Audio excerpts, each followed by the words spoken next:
Today on Inside Utah Politics, Decision 2020. Election Day just 2 days away now, and hundreds of thousands of Utahns have already voted. We're breaking down all the big races at the state and national level. Plus, COVID cases continue to climb in Utah, drawing emotional pleas from those on the front lines. We're digging into the impact as hospitals across the state get closer to capacity. Time now for Inside Utah Politics. Thanks so much for joining us. I'm Glenn Mills. It is time to go inside Utah politics. We begin today with Salt Lake Tribune columnist Robert Gerke. He's here to get into some of the hot topics of the week. Robert, great to have you on the show. Thanks for being here. Hey, thank you, Glenn. Let's start with the rise in COVID cases. We've seen record levels of the last week and a half.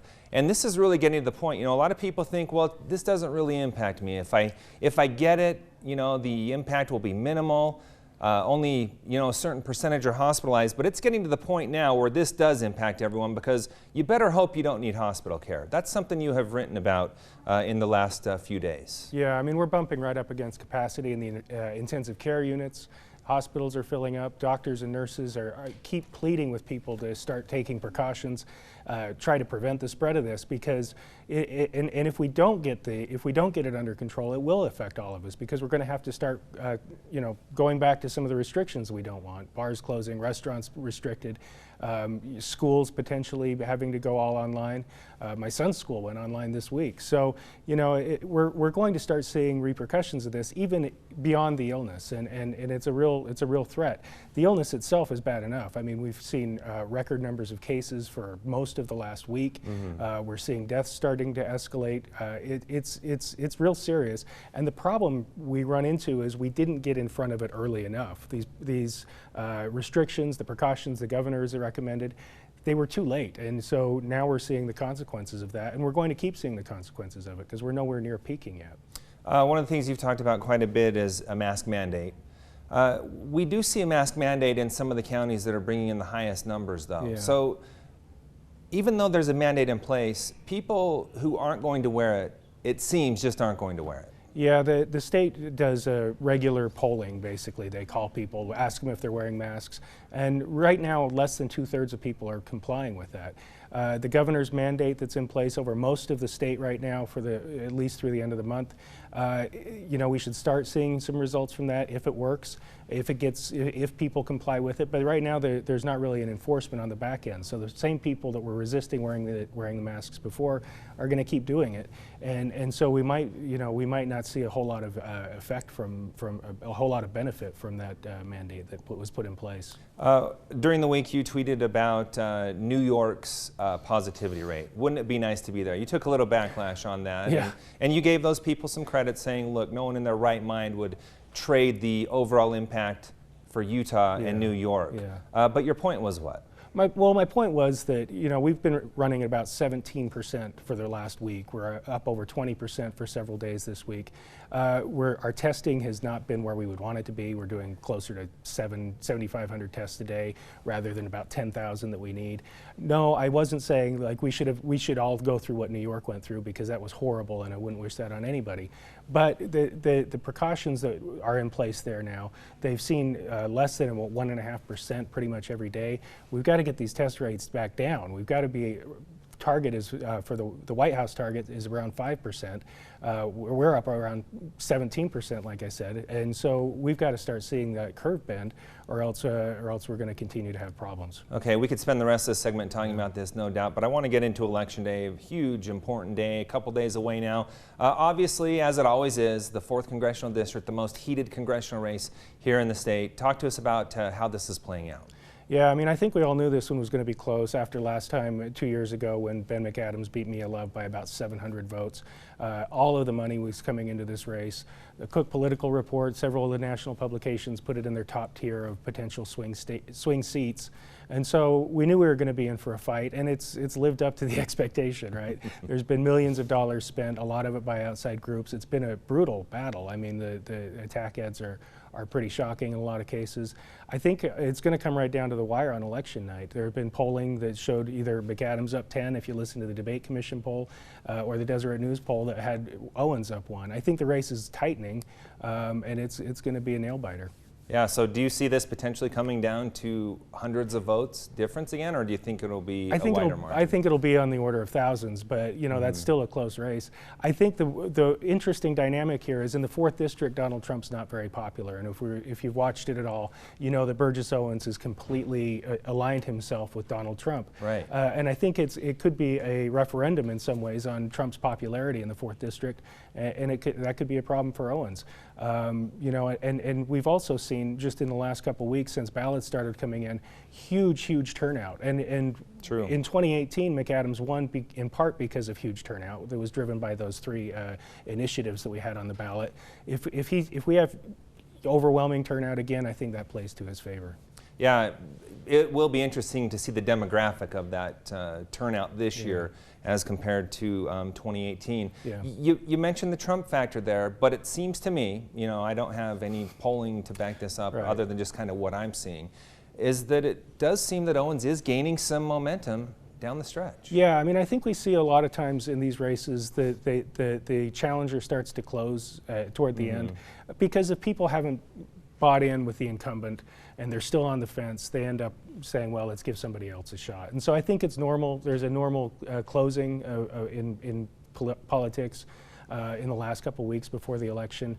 I don't think that's unusual, but is it going to be enough? And I guess we have to wait until election night, or probably a week or 2 after election night, to find out for sure. Yeah, let's talk about some of the state house races. We're kind of starting to see that. I mean, they're funded by the local parties, but kind of that same tone of what we're seeing in the 4th Congressional District from the outside money as the 2 parties target certain districts. What are you watching on the state level, and do you expect any seats to flip? Well, yeah, like you said, it's gotten pretty testy, right? There have been attack ads and retaliatory attack ads. There are several seats that could be in play this year. I think Representative Jim Dunnigan in Taylorsville is one that could be could be close. Eric Hutchings out in Kearns could be close. Cheryl Acton could have a tough race on her hands. I don't know if all of these are going to flip. I mean, we don't have polling in them. We just kind of know where the state of play is. These are traditionally close races. Craig Hall's race, Mike Winder's race in West Valley, those are always close races. And so those are the ones I'm going to be watching on election night. And I wouldn't be surprised if 2 to 3 of them flip. It just feels like that's the prevailing wind in the Salt Lake Valley in particular. And even though we've seen kind of attacks that a lot of people look at and say they're ridiculous on this tax reform, when it really comes down to it, how much will that play a role in these races? I've been a little surprised it hasn't played more of a role in these races, to be honest. I expected to see a little bit more. The Republicans who supported that unpopular tax reform, the food tax bill, to pay a little bit more of a political price for it. I know it's going to be an issue on people's minds, but I also just think that COVID has taken so much oxygen out of the room, not just in these House and state legislative races, but in the 4th District race, in the presidential race, in the gubernatorial race. It's really hard for these candidates to get out and knock on doors and do the campaigning they normally would. And it also favors the incumbent because the incumbent has more money, can do more direct mail type campaigning. And so I think COVID has completely changed the landscape for campaign 2020. Yeah, no doubt about that. All right, some breaking news coming out from your organization, the Salt Lake Tribune and the Deseret News. We're moving into a new era of newspapers, aren't we? We are, and this has been a long time coming, I think. We've been hearing rumblings about this for a few months. Both papers are going to stop printing a print edition starting at the first of the year. It's just too expensive. It's impractical. Every paper that lands on somebody's doorstep is money that the news organization is losing. And so with the ending of the joint operating agreement, we used to share the presses, or actually we rented press space from the Deseret News. It's just the economics make sense to move everything online. And it's sad because I grew up on newspapers. You probably did too. Yeah. A lot of our readers did. But we've got to the point where it's just not economically feasible to keep doing it. We're going to stay focused on reporting the news as best we can and delivering it through the online platform. But that's going to be disruptive for a lot of our loyal subscribers. Yeah. And it's a sad end to the 170 plus years. It is, and we wish you the best. And boy, it's crazy how much this industry has changed in just the time you and I have been here. Thanks so much. I always appreciate your thoughts. Yeah, we appreciate you, having you with us. Yep. Still to come, in a party line vote, the U.S. Senate confirms Judge Amy Coney Barrett to the nation's highest court. Reaction from both sides. Plus, it may be a while before we know who wins the race for the White House this year. what to expect on the potential wait after the break.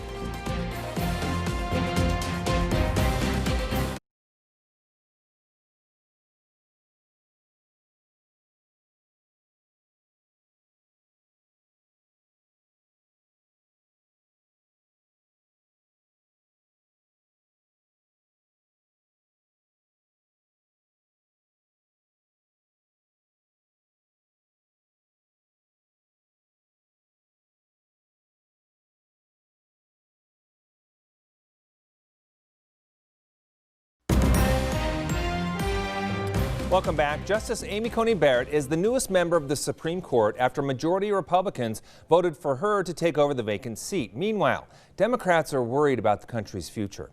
Washington correspondent Basil John reports. With Amy Coney Barrett officially the newest justice on the Supreme Court, so help me God. West Virginia Republican Shelley Moore Capito says she will act as a role model for the country. She understands and respects the role of a Supreme Court justice. West Virginia Democrat Joe Manchin doesn't question Barrett's qualifications, but questions the timing of this process so close to the election. Because all it does is further divide 1 week before the election of a very, very contentious election, I might say. Manchin and other Democrats say they are worried about what will happen to things like the Affordable Care Act. And now we have a landmark case coming up that could throw the baby out with the bathwater. Virginia Senator Tim Kaine expects Republicans will get their way and overturn the ACA. They did it for one reason, which is they smell blood in the water in their effort to finally kill the Affordable Care Act. Kaine says only one thing can be done now. The only real solution is for people to engage as never before, so there will be a Congress that can provide additional protection should the Supreme Court take the step that seems likely. The Supreme Court hears arguments in the ACA just 1 week after the election. Reporting in Washington, I'm Basil John.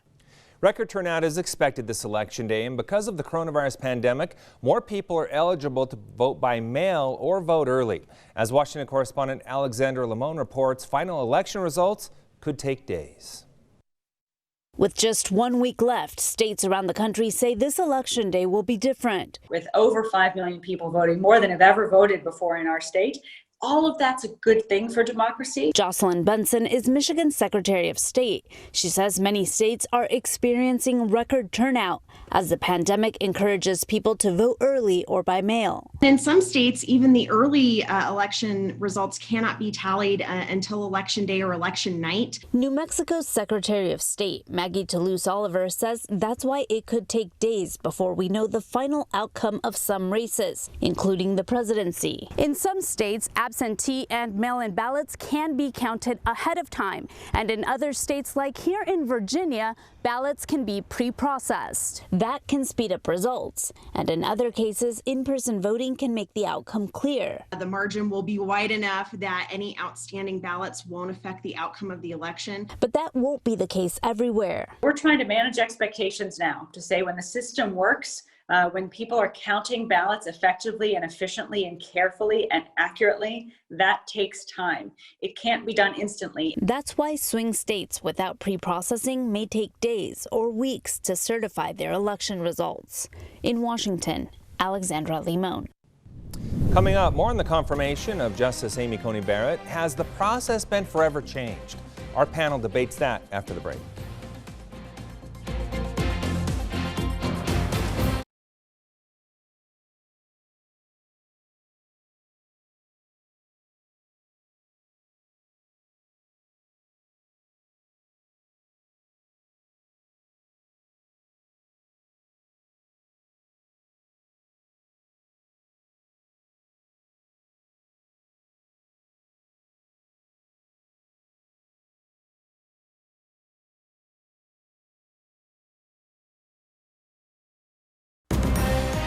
You're watching Inside Utah Politics. Time now to dig deeper into some of the big stories of the week with the Inside Utah Politics panel. This week we have former Utah GOP Chair Rob Anderson and Crystal Young Otterstrom, former Utah Democratic Party Treasurer. Great to have you with us. Thanks for being here. Thank you so much. Thanks for having me, Glenn. All right, during the week we saw the confirmation go through. Judge Amy Coney Barrett, now the newest member of the Supreme Court, a 52-48 vote. That's what I want to focus in on here because that's a significant change from what we've seen in bipartisan efforts in the past. Has the process been forever changed? Crystal, let's start with you. I don't know if the process has been forever changed. I think it does become difficult for future nominees if the Senate and the White House represent different parties. Certainly a lot of the conversations around this nomination changed things permanently. We had a lot of conversations about potential packing of the court in the future, which I don't think would ever happen.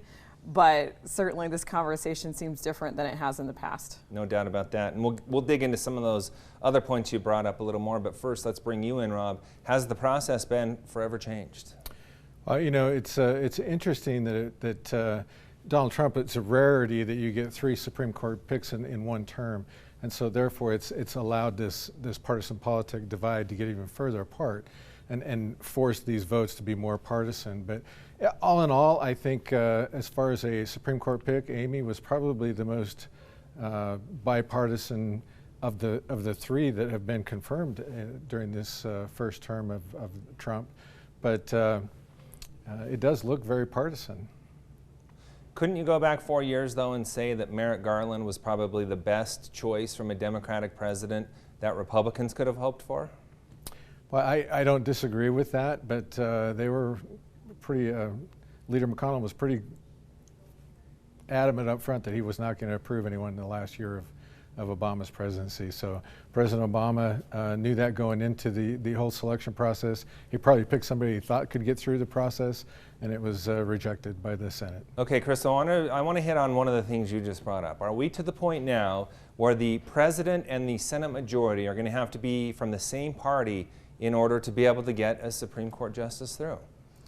I hope not. I mean, we have seen a Washington, D.C. that's less and less about consensus and working across the aisle, which is not how we do things here in Utah. We work across the aisle, we get things done here. And I hope that D.C. can get it figured out, but I think we are in a new place. I mean, there is only one federal judge vacancy, and that's the one left by this Supreme Court justice. Republicans have done a pretty impressive job of packing the courts.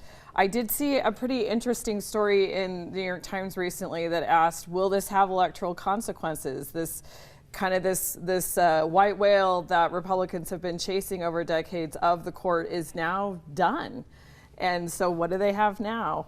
So we'll see what happens long term. Rob, do you see us being at a point where the president and the Senate majority are going to have to be from the same party just to fill a court seat? Well, I hope not. The governance isn't written that way. So in the future, it could change back to where it would be a bipartisan effort to get confirmations to occur. But currently, what we've seen the last few years is absolutely partisan.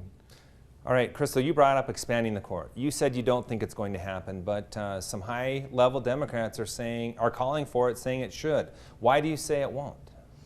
Well, the last time it was tried was FDR in the 30s, and that was 70 years ago. And I think it didn't happen then. I don't think it's going to happen now. Rob, you see any efforts, successful or not, to expand the court? No, that question's been brought up quite a few times, and former Vice President Biden has not answered that, which I think if it was not on the table, he would have adamantly said, we're not interested in that, I don't plan on doing that. So I think there are a lot of things on the table that will be discussed depending on the outcome of the election. Crystal, they have been asked that, both Vice President Joe Biden, former Vice President, and Senator Kamala Harris. They do not answer that question. That does lead many to believe that they will try to do that if they're elected. Well, I think Rob actually hit it on the nail there. If it was a real possibility, they maybe would give an answer either way. And I think it's not a real possibility, and it's really just kind of hot air being discussed. Okay, let's move on to the race for the White House. Interesting transition there with you bringing up hot air. How do you see this playing out, not only across the country, but in the state of Utah? Rob, let's start with you on that one. You know, I look at the polling that was incorrect in 16, and it's somewhat slanted the same way this year. And then I look at the indicators that we saw in 16 that I kind of focused on as more involved in politics at the time was the crowds. Trump can pack an audience like nobody's business. And you see that even President Obama, when he holds a rally, it's a pretty sparse attendance. So I'm going to go with President Trump winning re-election by a few more electoral votes than he had previously. National polls do indicate that Joe Biden does have the lead, but as Rob points out, Crystal, we saw the same thing in 2016. How do you see this playing out? I'm unsure. If you asked me a couple months ago, I would have said I think President Trump was going to win re-election, even though that pains me a little bit, just saying. But the polls are up. The polls were wrong in 2016, but we are seeing turnout in historic numbers in early voting among young voters who did not show up in 2016. We're seeing women show up in higher numbers. We're seeing BIPOC voters show up in higher numbers. And I think we might be surprised on November 3rd, but who knows? Rob, I'd like to get your take on that because we have seen a lot of early turnout, which does tend to benefit the Democratic candidate. Well, absolutely. When you take a look at what, and compare that to 2016, how does that chemistry change, if at all? Well, absolutely. I think the early voter turnout is over double, isn't it? The turnout of 2016.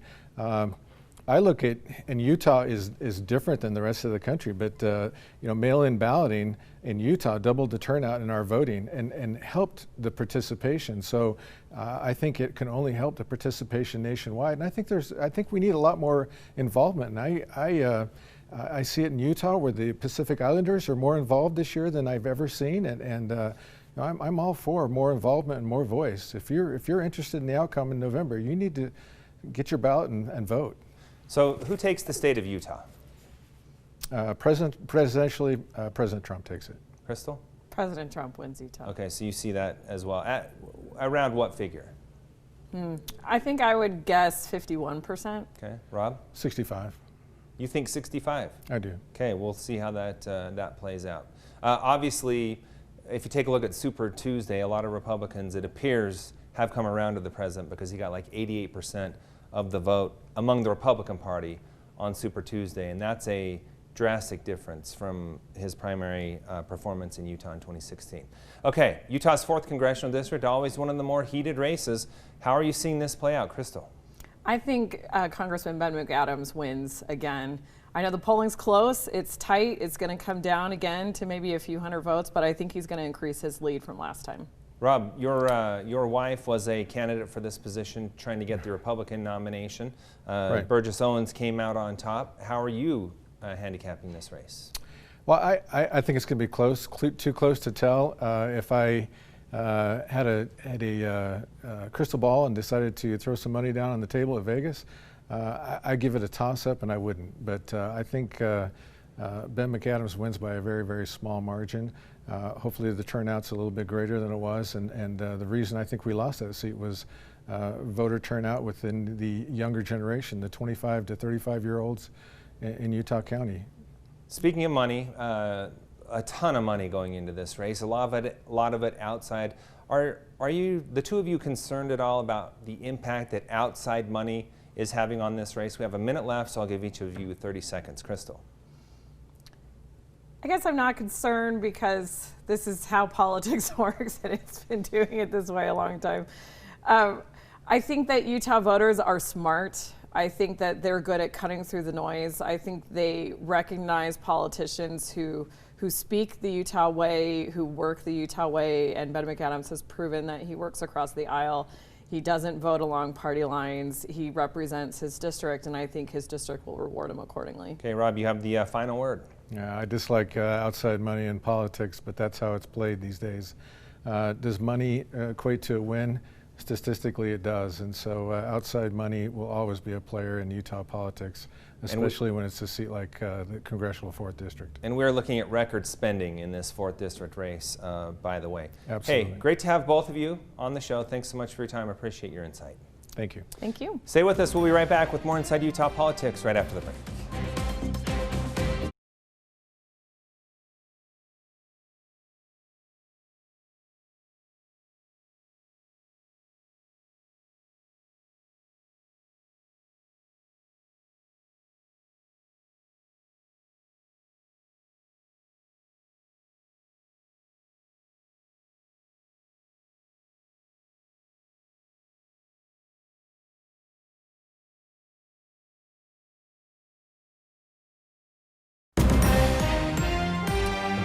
We leave now with a look at what's on the radar in the world of politics. The postmark deadline for your ballot is tomorrow. Tuesday is Election Day, and county clerks then have 2 weeks to certify results. Board of Canvassers meetings will take place on Tuesday, November 17th. Make sure to connect with me on social media. I'd like to know what you think of this show and other issues important to you. You can email me at InsideUtahPolitics@abc4.com. You can also follow me on Twitter and Facebook. Interact there. Just log on and search Glenn Mills ABC4. Thanks for making us part of your day. We hope to see you again next week as we go inside Utah politics.